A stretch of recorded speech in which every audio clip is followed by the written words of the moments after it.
Hey there, my name's Yasmin and I'm 32. I lived with someone who I would call crazy. And I don't use that term lightly either. My husband was truly something special as he would constantly berate and emotionally abuse me. This all started when he lost his job and had to rely on me financially to pay the bills. I work from home as a content creator and affiliate marketer. In this day and age, such jobs sell. And unfortunately, my husband was still of the firm belief that what I did for work was not considered work. He held these beliefs whilst maintaining the very accoladed and envied position as CEO for a firm. Unfortunately, he was let go of due to a very disheartening situation that led the company to completely go down and crash into flames. Ever since then, I've been holding down the fort and providing for my man, and it was during this time that he saw just how much money I was making. Even as an up-and-coming affiliate marketer and content creator, the amount of money I received was a lot.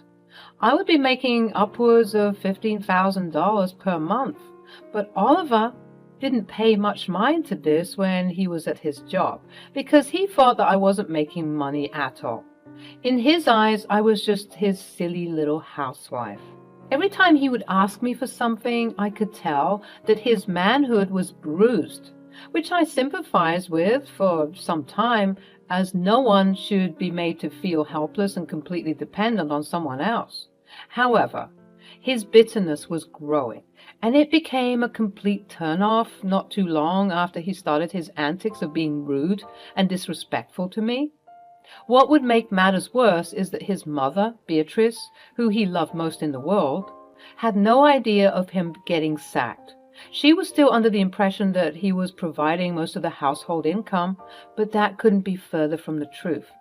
She too, like him, was under the impression that what I did for work didn't constitute real work, and so this was a lovely facade that Oliver tried to keep up. When I first sympathized with my husband's feelings of dejection and melancholy, I agreed to play along with the idea that he was still working hard and that I was still relying on him. But recently, I've been battling with the thoughts of just blurting out the truth because I genuinely don't appreciate the way he's been treating me as of late. Yasmin, just to let you know, Mom will be here in a couple of hours, so you need to prepare something for her. I think it would be better if you'd prepare it for her since I'm working. I have several deadlines I need to meet, and all you're doing is playing video games all day. Begrudgingly, he went to the kitchen and prepared a meal for his mother, and by the time he was done, she arrived. "Oh, my lovely baby boy, how are you?" "Oh, just wonderful, Mom. Had a long day at work today, and now I'm exhausted, but never too tired to see you." "And Yasmin, where is she?" "Oh, she's just in the study, taking up a lot of space as usual for her work projects." They cackled like two villains. But little did they know I was already on my way to the front door when I heard the doorbell, and I heard everything that they were saying. Nonetheless, I held my tongue and strode in, acting as if I didn't just hear their hurtful commentary. "Beatrice, you look lovely as usual." "Yasmin, you look fat. Are you getting fatter? Are you pregnant?" "No, Beatrice, I'm not pregnant. I suppose I might have put on a bit more weight, but such is the life of a lazy housewife, I suppose. I mean, she just sits around all day while I go out and work. Of course she'd get a bit plumper, Mom." I shot him a death glare, and while Beatrice was laughing at the joke, he gave me a sheepish look, as if to say, "Please take one for the team." We proceeded to make our way to the dining table where the food had been set. But to my surprise, everything looked awful. The table wasn't set properly. It was set haphazardly, as if the person, Oliver, setting the table was forced to do it with one hand tied behind their back and their eyes closed. "Goodness gracious me, Yasmin! How could you set the table like this? It looks awful." For once in my life, I agreed with her. Biting back the urge to expose this secret, I let out a I must have just been extremely tired. My apologies. All the while looking at Oliver intently, trying to figure out just how someone could be that stupid. I pulled his arm, forcing him to come with me to the discreet lounge area so that I could talk freely. Why would you set the table like that? To teach you a lesson. Excuse me? What lesson? You tried to embarrass me by making me do the work in the kitchen, so now I had to embarrass you in front of my mom to show you that I'm still the head of the household, and I'm still in charge around here. Just because you're the one who's making the money, it doesn't mean that you get to disrespect and demean me in this way. When I tell you to do something, you do it. Got it? He stomped off to rejoin his mother, leaving me with my jaw on the floor because I was completely shocked that I had just been spoken to in that way. If I'd known that Oliver would treat me this way when walking down that wedding aisle, I'll tell you that I would have turned around and walked in the opposite direction. After composing myself, I rejoined them. Yasmin, did you find this food in the bin? Why does it taste so awful? Honestly, with the way you treat me, I wouldn't be surprised if you were trying to kill me. Before I could even defend myself, Oliver interjected. Honestly, I don't even know where I found her, Mom. You'd think with spending all that time in the kitchen that she'd learn a thing or two, but no. They burst out laughing, and I just sat there, shocked that all of this was going down. The afternoon went on with us chatting casually on the table with occasional moments of beating down on my character as a lazy housewife. The insults were subsequently paired with endless praise for my hard-working husband. Little did Beatrice know. You know, I've wondered why Oliver hasn't taken me on a special vacation. With all that money you're making, you should take me somewhere. And it had to be somewhere lavish, like the Four Seasons. Feeling a little bit peeved and petty from everything that was going on between Oliver and me, I decided to chime in. Oh, how about a vacation to Dubai? It's not like we can't afford a night at the Burj Khalifa. Oliver shot me a look of hatred, and I shot one right back. But what happened next was the beginning of a very messy series of events. Oh, darling, this is a trip for working individuals. Poor thing, she probably won't understand. How do I put it in layman's terms? You won't be coming with us because, well, every day is like a vacation to you, right? It simply wouldn't be fair. Yes, Yasmin, it wouldn't make sense for the lazy housewife to go. They started cackling their evil and maniacal laughs once more, and at that point I snapped.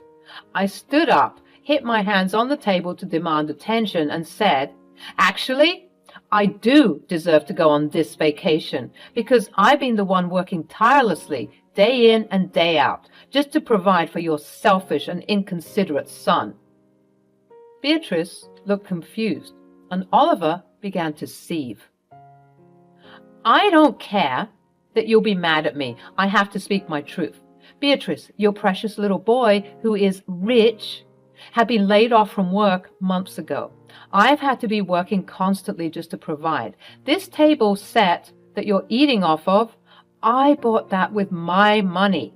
The nasty food that was made, all from groceries that I bought with my money. And even the food itself was prepared by Oliver. He's the one who's been doing the cooking and cleaning. He barely does that either. It seems to me that he's the lazy housewife and not me. The house was completely silent, and then, after moments of deafening silence, something strange happened. Beatrice began to laugh. Oh my goodness, Oliver, you didn't tell me that your wife was a comedian. What? Oh, yes, Mother, she was just joking. You know, she's into things like dark humor and whatnot. You could have a career in stand-up, sweetie. That was absolute gold. I was stunned. I had nothing to say. Despite blurting out the truth, Beatrice was just too oblivious and so madly in love with her son that she simply couldn't believe what I said. To try and prove my point, I pulled up an article on the events of my husband getting laid off. But Beatrice didn't find this funny at all. Now, Yasmin, I'm no stick in the mud. I know how to get lit, as the kids of today say. I can laugh at a couple of dark jokes, but this is too far. How could you go as far as to make a whole fake website slandering my poor baby's name? That woman was too far gone. There was no way that I'd be able to convince her that her son was indeed unemployed and was relying on me for income. I tried explaining further, but she was visibly annoyed at this point. Enough! I won't listen to this any longer. You've taken things too far now. How can you slander your husband's good name and make it seem like he isn't taking care of his home? Just like you, Beatrice. I've also had enough. Oliver, tell her the truth right now. We both waited with bated breath for Oliver's answer. He finally said, I'm so disappointed in you, Yasmin. How could you take that joke this far? I was completely floored. I had nothing left for these idiots who were standing in my home. I simply couldn't speak. I was so shocked. In my state of complete disbelief, Beatrice began to yell and throw all sorts of insults in my direction, saying that I'm an awful housewife for making up a fake website that detailed my husband being let go. Do you know where you'd be without Oliver? On the streets. That's where. You have to take this down right this instant. I've been telling you that this isn't my website. It's a legitimate news place that shares local news. Nonsense. You're just trying to make him look bad. This went on and on into the late evening, and Oliver was backing up his mom, attempting to gaslight me into believing that I was the crazy one. What happened next shocked both of me and Oliver. Oliver, my baby, you can no longer stay here with her. You have to move into something better since she doesn't know how to appreciate her man. Let's teach her a lesson. I've been looking at places to rent on Zillow, and we have to go to this marvelous place on Palm Island. I think a couple of months away from her will teach her a valuable lesson. I could see the panic set in on Oliver's face. Palm Island? That was an expensive neighborhood. There was no way that he'd be able to afford that. Oh, Mom, I don't think we need to be that rash. There's no need to teach her a lesson. I think she's already learned it. I will stay here and take care of her. Without me, she'd be nothing after all. Right, Yasmin? I could see that he was looking for me to confirm his false narrative. He wanted me to play along, receive a final earful from his mother, and have our lives proceed as usual, with Beatrice under the impression that I do nothing while he brings in the big bucks. But I wasn't going to have that. Not this time. Oliver, I don't think I've learned my lesson. I'm ungrateful and I need to be put in my place, right? Fine, no problem. You and your mom can rent a place on Palm Island, and I'll be here, wallowing. Ugh, the cheek! You'll be sorry, Yasmin. Just wait. You won't enjoy the lovely house with us. You'll be stuck here thinking about what you've done. All of the blood from Oliver's face drained. He looked like he'd seen a ghost, but I know the real reason why he looked like that. He was doing mental gymnastics, trying to calculate how much he had left in his savings. I laughed internally, just waiting to see how this would all go down. Beatrice made it a show to call Harold, who was a famous landlord that she knew, requesting if he could especially allow her and her son to move into one of the listings she saw. She put the phone on loudspeaker so that she could flaunt and gloat. Harold, darling, remember that house I saw on Zillow? Is it possible if you could bring over the paperwork, as I would like to move in? Wow, that quick. We talked about this just days ago.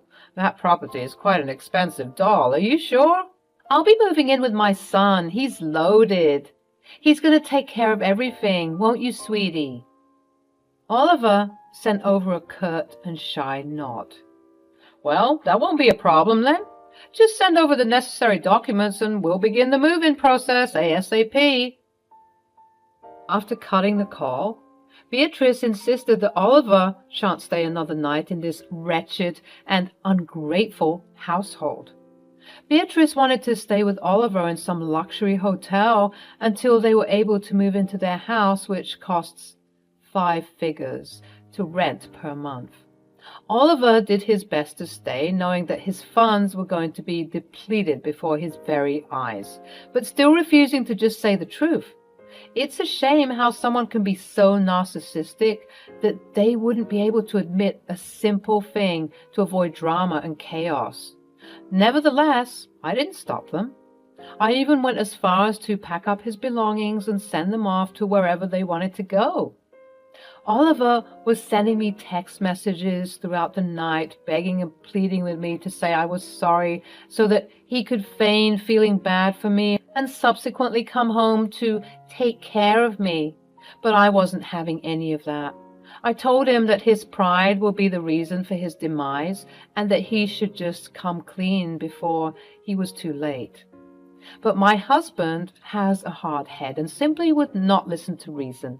Some weeks of him spending time in a ridiculously expensive luxury resort with his mother, siphoning his funds, went by. At this point, his begging became incessant, and he showed me that his funds were depleting steadily due to his mother's spending habits. I'd often ignore his requests at this point, letting him suffer the same way that I had when I had to cover for his lying and broke behind. Beatrice called me to gloat about the rental property finally being finalized. I continued to congratulate her and wish her all the best, and she was irritated that I wasn't perturbed by the situation. But she'd find out soon enough. Not only did Oliver have to pay the deposit, brokerage, and rental fee for the first month's rent, but he also had to buy lavish furniture to complement the new home. Understandably, he was struggling, but for some reason, he still refused to come clean. In another attempt to try and make me feel bad, Beatrice invited me over to the luxurious house to see just exactly what I was missing. I came and I was elated, the reaction she didn't want to see, as I knew deep down that Oliver was crying every night, attempting desperately to get a job to compensate for what he was spending. Beatrice simply couldn't understand why I wasn't being apologetic for everything, because she still believed that her son was in the right. But all of that would come crashing down during month 2. It had been a total of 4 months since I had heard from Beatrice and Oliver. It was as if they just disappeared off the face of the earth. I was doing my grocery shopping when I bumped into somebody who looked somewhat familiar. "Oh, pardon me." "Oh, it's no bother." "Wait, I think I know you. You're that famous landlord, right?" "In the flesh. A pleasure to meet you. You too look somewhat familiar. Would you by any chance know anyone who is named Beatrice?" "Why, yes, I do. How did you know?" "You look a lot like her son's wife. Her name is Yasmin, I believe." "Yes, that's me. How in the world did you know?" "If I recall, Beatrice and her son Oliver rented some property from me several months ago." "Oh, yes, I'm well aware, but I haven't heard from them ever since they made the actual move." "How are they?" "You haven't heard from them? How strange. Well, you must know what happened at least." "Nope, haven't heard anything." It turns out, folks, that Oliver has moved back in with his mother. They are living in a cramped and unfavorable apartment complex because that's all he can afford at the moment. Harold went on to tell me that the bank statements that Oliver had sent to him were falsified and that if his true bank statements were used, he would have been rejected on the spot. Harold told me everything. He told me how Oliver duped both him and Beatrice and how they were so shocked when they found out the truth. Rightfully, his mother berated him. She was so loud and destructive that neighbors were making complaints, and Harold couldn't have their bad reputation tainting the elegance of that neighborhood. When it came time for the second month's rent to be paid, I noticed that Oliver was being very nice to me, before telling me that he'd be late on the payment. This shocked me because Beatrice made it seem like he was loaded, and so paying rent of $35,000 per month wouldn't be an issue. but we were all hoodwinked. The funny thing in all this, I knew the entire time. You knew? Why didn't you try and stop him? I did, God knows I did, but he was too stubborn to admit that he didn't have any money. Men and their pride. Well, he has now met his demise, after being found out it wasn't a good look. His mother tore up the whole house in distress, so he was unable to return any of the furniture he bought. He had to resell it at a significantly cheaper price, which was a big loss to him. Because his mother attempted to ruin the house, I had to keep his deposit. And on top of that, since he falsified his bank statements, he was arrested. I gasped, completely shocked to be hearing all of this for the first time. Yep, it was truly a series of unfortunate events that led to this crazy situation. Beatrice pleaded that I drop the charges, but the damages had already been done. Your husband spent 2 months in jail waiting to post bail. His mother had sold her house to pay his bail, and with the remaining amount of money that they could scrounge up, they opted to live together in some dingy apartment complex on the other side of town. Do you mean to tell me that you haven't heard from any of them? Nope, not one squeak. I'm guessing they're all just extremely embarrassed about the situation. But honestly, good riddance. They made my life a living hell. Please, could you tell me where they're staying so that I can pay a visit sometime and deliver some divorce papers? Harold jotted down the address of where they were staying, and we said our adios. I left the grocery store, making a new friend and apparently gaining 2 enemies.